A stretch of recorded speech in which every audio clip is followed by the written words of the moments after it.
Nous vous saluons et vous remercions au nom du Bureau exécutif national et à mon nom propre pour votre présence massive et si distinguée à cette conférence de presse qui se situe dans le contexte de la grave crise qui traverse la filière halieutique et se justifie par le désintérêt affiché des autorités du ministère des Ressources animales et halieutiques MIRA vis-à-vis du secteur pêche et aquaculture. De quoi s'agit-il? Tout d'abord, vous constaterez avec nous qu'actuellement nous observons des périodes de soi-disant repos biologique avec des tapages médiatiques. Pourtant, certains non-nationaux auraient été surpris en pleine activité de violation de cette mesure gouvernementale et seraient en complicité avec des conseillers pêche de notre cabinet. Ensuite, l'absence d'un traitement particulier des halieuts de Côte d'Ivoire. Également, nous vous avons fait appel pour lancer un appel au président de la République afin de dissoudre le MIRA. Parce que nous qualifions le comportement et ce qui se passe au MIRA de fumoir.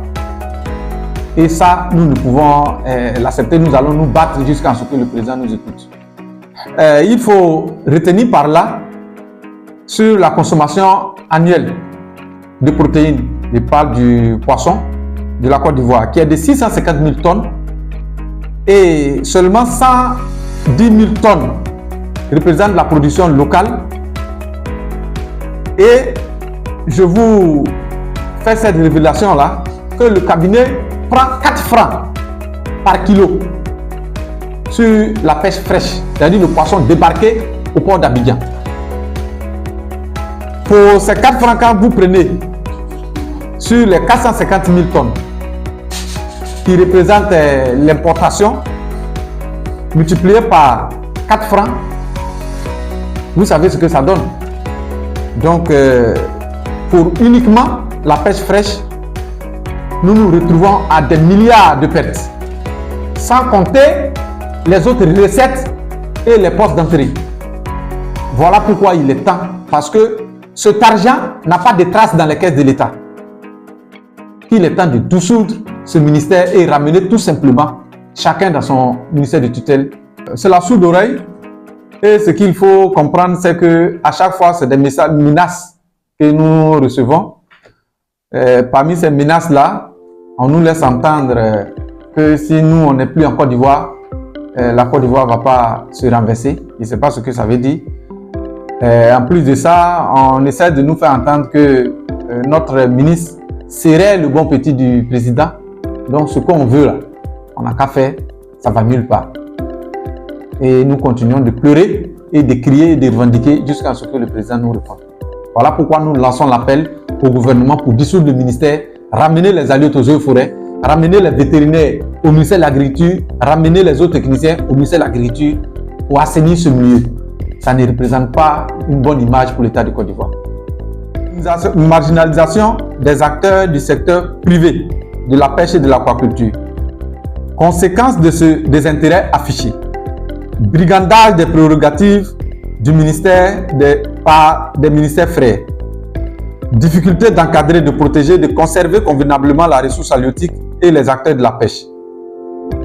Impossibilité d'évaluer le stock de nos ressources halieutiques selon les normes. Manque de personnes et ressources fiables comme décideurs. Manquement grave de notre hiérarchie vis-à-vis de nos obligations. Avec de telles pratiques, comment ne pas connaître de mauvais résultats d'autosuffisance en protéines observés chaque année? Encore, les engagements de notre ministre ne semblent pas connaître un début d'application. Pire, les recettes telles que les licences de pêche, agréments, taxes sur l'importation et l'exportation des DAOA, entendez par là denrées animales d'origine animale, autres sont sans trace sur le plan financier. 3 corps de métier exerçant au MIRA, mais seulement un seul corps s'accapare de tout dans un désordre total. Un potentiel mais pris en otage par des décideurs véreux, sans pitié et prêts à tout pour des intérêts personnels.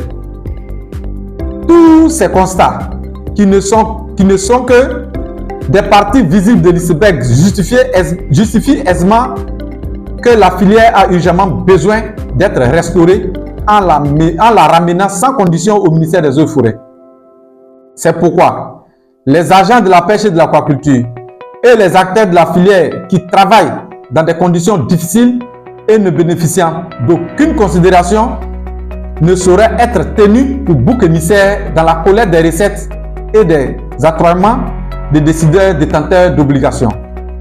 Au contraire, il est impérieux et nécessaire de rattacher le MIRA à un ministère pour protéger l'image et garantir la dignité et l'honneur des agents, tout le temps ignorés.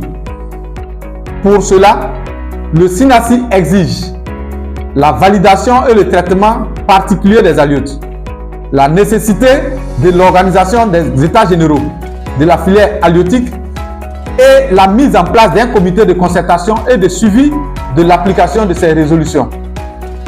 Faute de quoi, le SINASI, après cette conférence, se réserve le droit d'user de tous les moyens légaux à travers des séquences vidéo pour dénoncer les comportements et les actes qui déshonorent l'administration publique en prenant à témoin l'opinion nationale et internationale pour la satisfaction de nos exigences.